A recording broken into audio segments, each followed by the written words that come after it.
अभी हम कौन सा स्टार्ट करने वाले टॉपिक, बॉन्ड एंथैल्पी या बॉन्ड पैरामीटर्स एक्चुअली।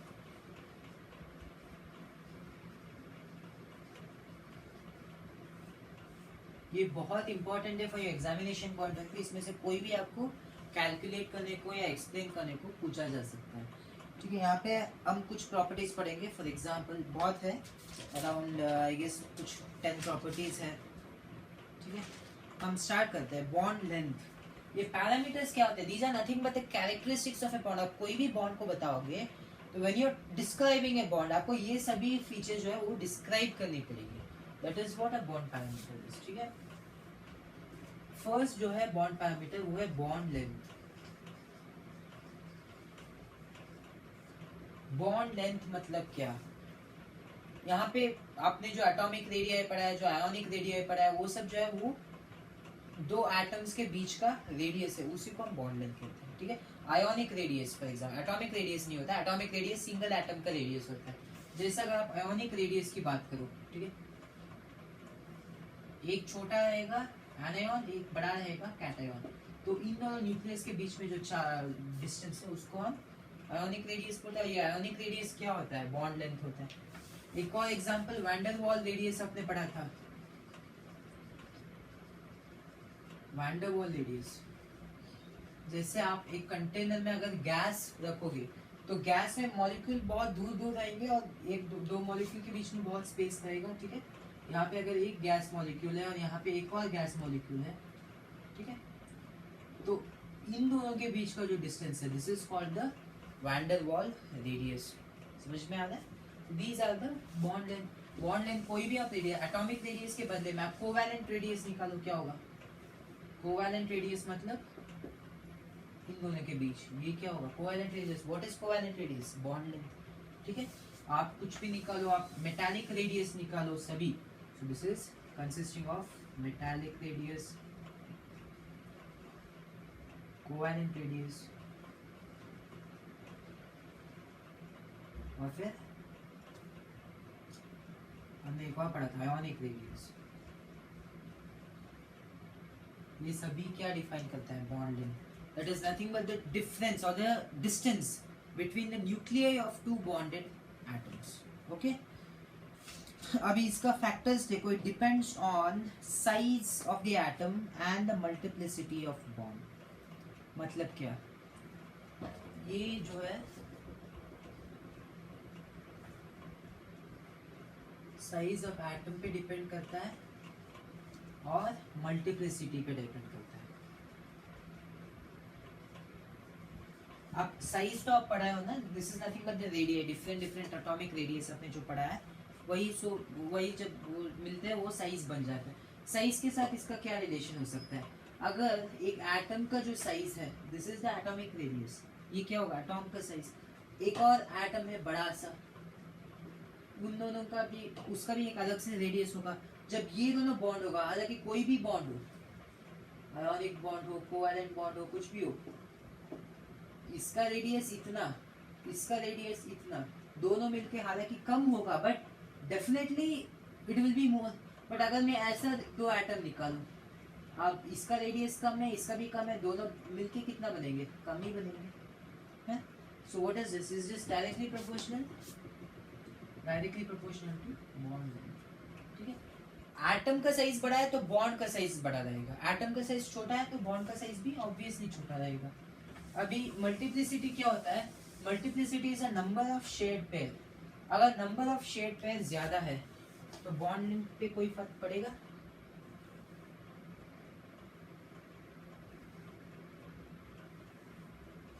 अब मुझे बताओ आप। फॉर एग्जाम्पल मैं यहाँ पे हाइड्रोजन को निकालो, ठीक है, let this B hydrogen.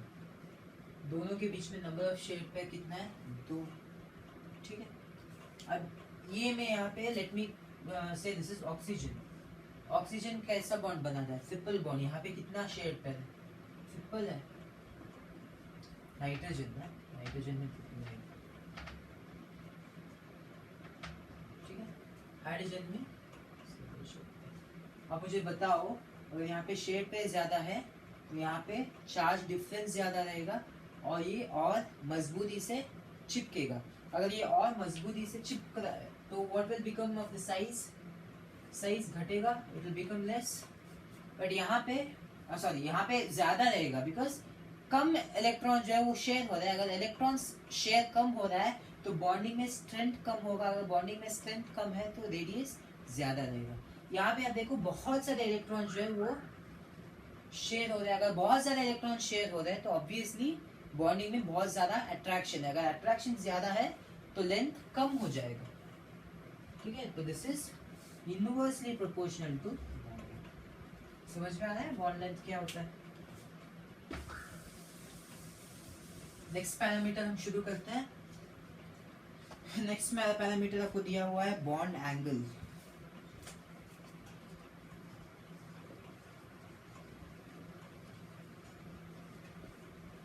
Bond angle मतलब क्या होता है, आप देखो कोई भी आप बॉन्डिंग करोगे, ओके, आयोनिक हो या कोवैलेंट हो, कुछ भी हो, दो अगर मैं फॉर एग्जांपल यहाँ पे CH4 बताऊं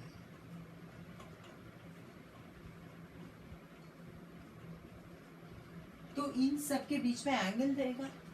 दे हैव टू अरेंज ना, अगर वो अरेंज हो रहा है तो उनके बीच में कुछ तो एंगल रहना चाहिए।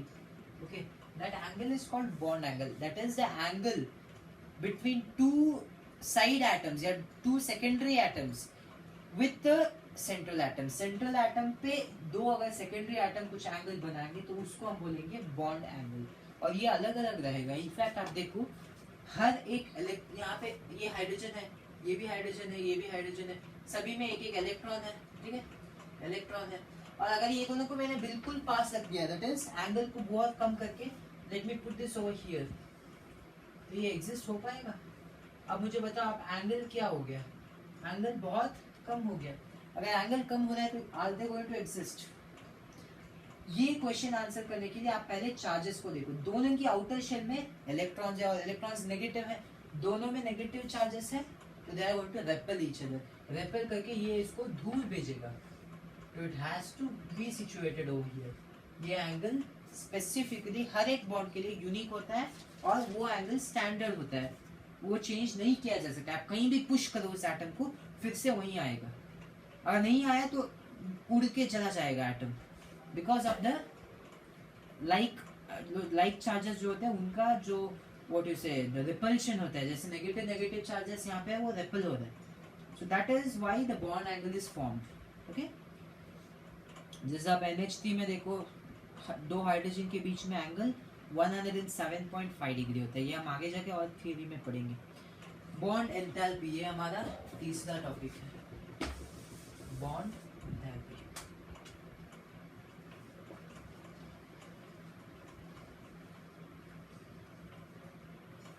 व्हाट आर बॉन्ड एंथैल्पीज, बताओ मुझे। ये आपने एंथैल्पी पता है ना, एंथैल्पी मींस एनर्जी। एक बॉन्ड को अगर आप तोड़ रहे हो तो जो एनर्जी आपको उसको सप्लाई करना पड़ता है, that is called bond enthalpy. Bond enthalpy is the required energy to break a bond, may it be a covalent or a ionic bond. तो क्या होता है, अगर मेरा पास एक आयोनिक बॉन्ड है, हर बार NaCl नहीं, हम कुछ अलग देखते हैं, या हम कोवैलेंट बॉन्ड को निकालते हैं इसको। ठीक है, एक कोवैलेंट बॉन्ड है, that is be oxygen O2, दो पेयर ऑफ इलेक्ट्रॉन शेयर हुआ है। अब मुझे अगर इन दोनों को दूर करना है, so I have to apply some energy over here. ठीक है, वो हमेशा क्या होगा, या तो हीट रहेगा या इलेक्ट्रिक एनर्जी, कुछ भी लगाओ, इसको आप तोड़ो। ओके, तो यहाँ पे क्या बन जाएगा, इसका एक इलेक्ट्रॉन, इसका इलेक्ट्रॉन। ये करने पर क्या होगा, एटम जो है वो अनस्टेबल हो जाएगा, and the atom does not want to become unstable. आप उसके विश के अगेंस्ट जा रहे हो, तो you have to apply energy. इसको आप बॉन्ड एंथैल्पी बोलोगे, और उसका फैक्टर्स आपको दिया हुआ है, उसे नोट करो आप। बॉन्ड एंथैल्पी किस पे डिपेंडेंट होता है, दो है, बॉन्ड लेंथ एंड मल्टीप्लिसिटी। फिर से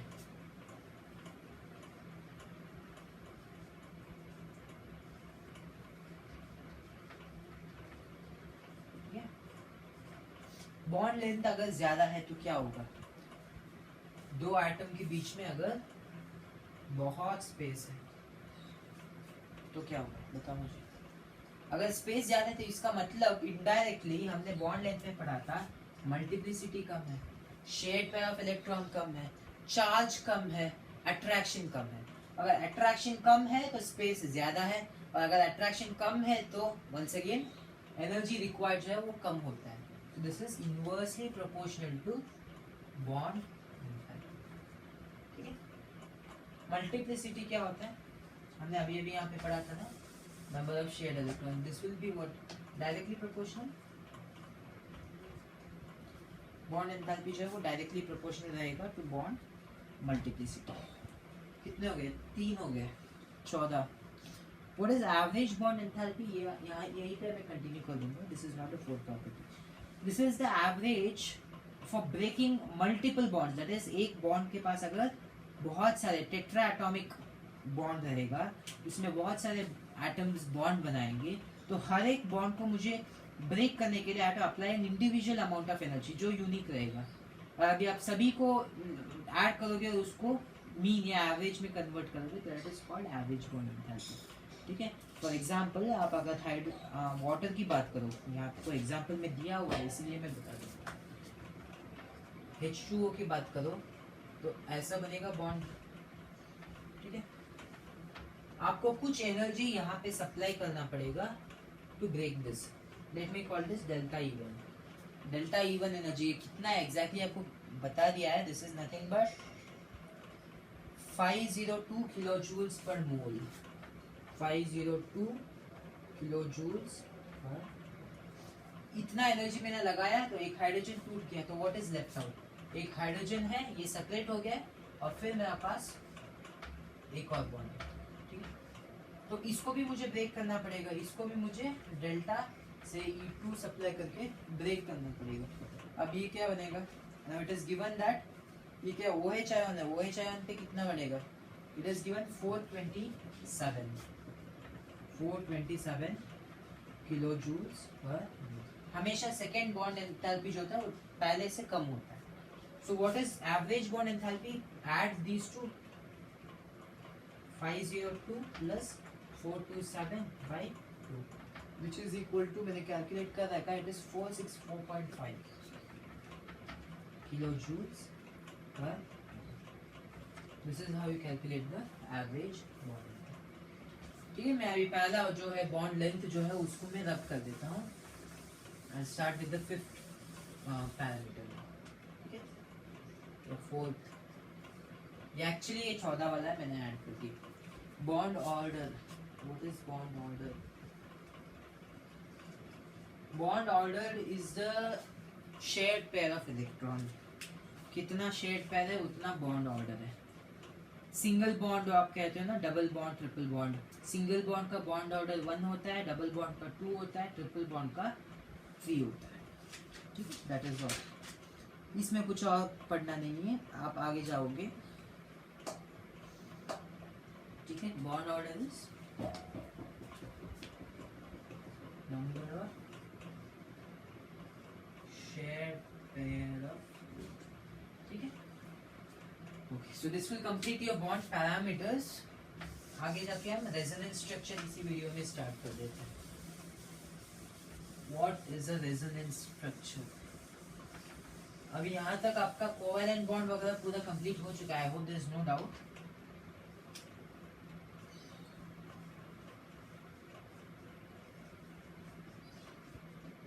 रेजोनेंस, रेजोनेंस मतलब that is not the thing जो कोचिंग सेंटर है वो नहीं है। Resonance this is different, scientific resonance. क्या होता है ये, कोई गेसेस है। रेजोनेंस, रेजोनेंस, रेजोनेंस मतलब क्या, चेंज। रेजोनेंस मतलब क्या होता है, change. So what is resonance, या आप इसको अलग अलग टर्म देते हो। You call this canonical structure, निकल स्ट्रक्चर, हाइब्रिड या रेजोनेटिंग स्ट्रक्चर या रेजोनेटिंग हाइब्रिड।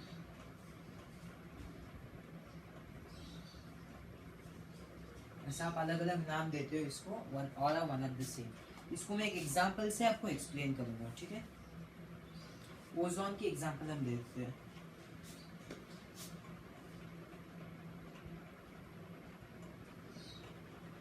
O3 की एग्जांपल हम देखते हैं।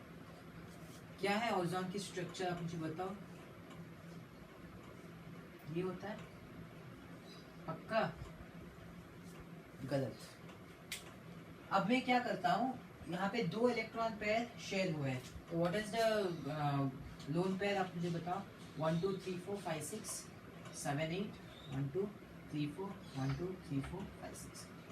अब मैं क्या करता हूँ, ये शेयर पेयर जो है, ये why only this oxygen has to share, I'll do one thing, I'll ask this oxygen to share। मैं इसको रिपेल कर देता हूँ, I'll ask this oxygen to share the same electron।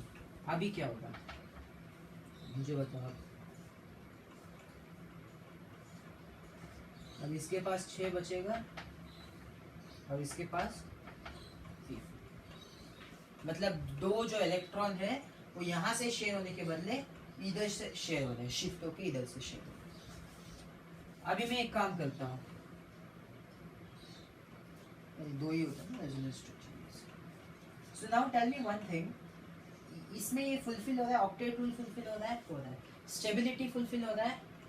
यहाँ पे देखो आप डिस्टेंस आप देख लो एक बार, this is 121 picometre and 148 picometre, 121 picometre 148 picometre, यहाँ पर भी 148 पिकोमीटर 121 पिकोमीटर। ऐसा लग रहा है जैसे मैंने बस इन्वर्ट कर दिया है, हालांकि ऐसा होता नहीं है। This bond length is completely dependent on the shared pair of electron, हमने देखा था। तो ये एक्चुअली इलेक्ट्रॉन, अगर मैं इसको ऑक्सीजन 1 2 और 3 नाम दूं, तो यहाँ पर भी ये 1 2 और 3 ही है, ये ऑक्सीजन कहीं इधर उधर नहीं गया है। What happens is the shared pair जो है वो शिफ्ट हो रहा है, और हर एक जो स्टेप है वहाँ पे स्टेबिलिटी सेम है, हर एक जो स्टेप है वहाँ पे पॉसिबिलिटीज आर इक्वल। तो this is called a resonance, या इसको आप कैनोनिकल या हाइब्रिड स्ट्रक्चर कहोगे। So it is defined as is the tendency of pi electron cloud to localize and displace, forming structure known as resonating structure or canonical structure। ठीक है, pi electron cloud ये क्या होता है आप आगे जाके पढ़ोगे इसी चैप्टर में, but it is the localisation और the displacement of electron cloud. ये इलेक्ट्रॉन क्लाउड है वो डिस्प्लेस होकर इधर आ गया है, तो इसको हम रेजोनेटिंग स्ट्रक्चर कहते हैं। अब दोनों को अगर मैं कंबाइन करूं तो व्हाट विल हैपन,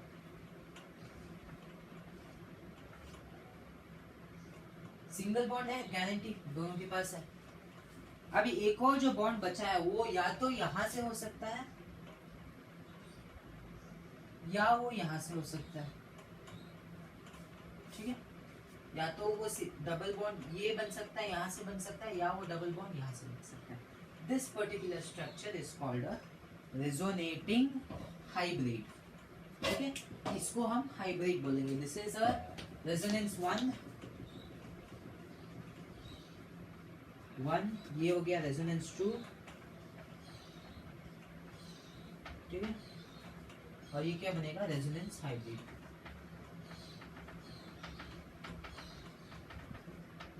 दिस आप दोनों को कंपेयर करके एक जनरल ट्रैक बनाओगे, तो that is called a resonance hybrid. अब इन सब का प्रॉपर्टीज क्या होता है बताओ मुझे, क्या होगा इनका प्रॉपर्टीज। अब इसका जो एटॉमिक डिस्टेंस है या बॉन्ड लेंथ है वो सेम, बट यहाँ पे बॉन्ड लेंथ वही रहेगा। यहाँ पे क्या होगा, यहाँ पे सिंगल बॉन्ड बन रहा है तो यहाँ पे बॉन्ड लेंथ विल बी 121, यहाँ पर भी सिंगल बॉन्ड बन रहा है तो 121। ये बॉन्ड अगर यहाँ पे बना तो this will become 148, double bond यहाँ पे बना तो it will become 148, but actually double bond कहाँ बन रहा है, दोनों जगह पे नहीं बन रहा है। तो यहाँ पे बॉन्ड लेंथ कितना होगा, सबसे कम। अगर बॉन्ड लेंथ सबसे कम है तो स्टेबिलिटी क्या होगा, सबसे ज्यादा। So this has the highest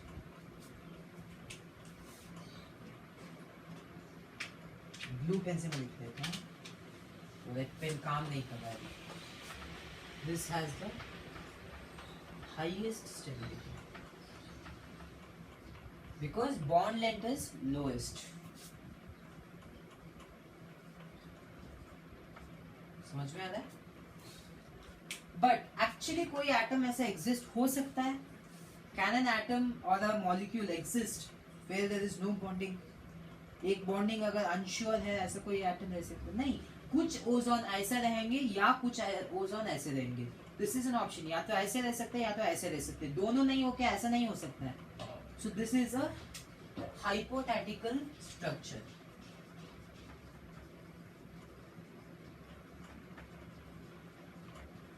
मतलब ये एक्चुअली में एग्जिस्ट नहीं हो रहा है, हम बस इमेजिन करते हैं, बस एज्यूम करते हैं कि ऐसा कुछ है। Why are we assuming this? For studies. Studies में हमें क्या चाहिए? लोएस्ट स्टेबिलिटी चाहिए। यहाँ पे लोएस्ट स्टेबिलिटी है। हाइपोथेटिकल स्ट्रक्चर हमने क्यों बनाया? बिकॉज इट हैज लोएस्ट या हाईएस्ट स्टेबिलिटी। अगर इसके पास स्टेबिलिटी बहुत ज्यादा है तो हम प्रेफरेबली इसी को स्टडी करेंगे। ठीक है, तो ये हो गया। And what is resonance energy? यहाँ पे मैं कंटिन्यू करता हूँ।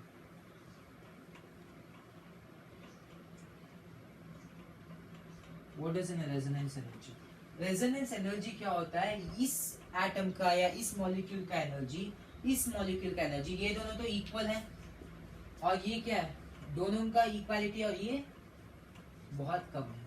ठीक है, अब इन दोनों का और इनका बीच का जो डिफरेंस है, that is called the resonating energy. That is delta E R minus delta E,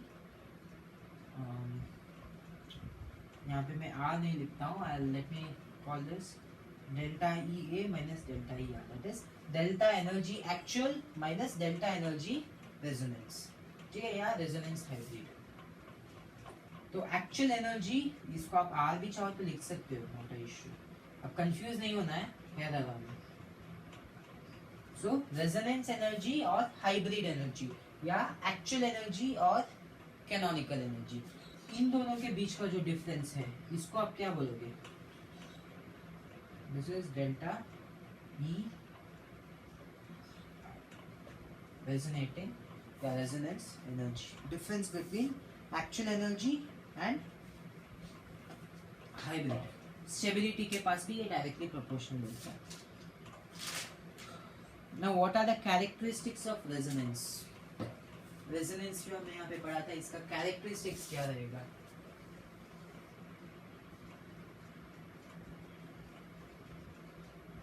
Characteristics आप नोट करो। First of all, I told you this is a hypothetical structure. Hypothetical मतलब fictional, assumed structure। ठीक है, अब इसका bond length क्या होगा? यहाँ पे एक बॉन्ड लेंथ है, यहाँ पे एक है, यहाँ पे क्या है? दोनों सेम है। It has equal bond length. This is my first thing and this is my second characteristic. Hypothetical structure है पहला। दूसरा, बॉन्ड लेंथ इक्वल है। तीसरा क्या है? इसके पास लोएस्ट एनर्जी और हाईएस्ट स्टेबिलिटी है। एनर्जी क्या है? सबसे लो है, और स्टेबिलिटी इज हाईएस्ट। चौथा, more the difference between actual bond enthalpy and resonance energy. This more the difference or more the resonance energy, more is the stability as it indicates the lowest value of actual bond length. मतलब अगर resonance energy जो delta E R E, ये जो energy है, इसका अगर value सबसे ज्यादा है, एक्चुअल एनर्जी और रेजोनेंस एनर्जी के बीच में अगर ज्यादा डिफरेंस है तो ये ज्यादा वैल्यू होगा। अगर ये वैल्यू ज्यादा है तो रेजोनेंस क्या होगा? स्टेबिलिटी ज्यादा होगा। ठीक है, अगर ये ज्यादा है तो स्टेबिलिटी क्या होगा? इंक्रीज होगा। These are the characteristics of resonating structure. Next video में हम polarity of bonds को डिस्कस करेंगे। polarity, dipole, triatomic और भी बहुत है इस चैप्टर में। It's actually a big chapter. Next video में करेंगे। ठीक है, थैंक यू।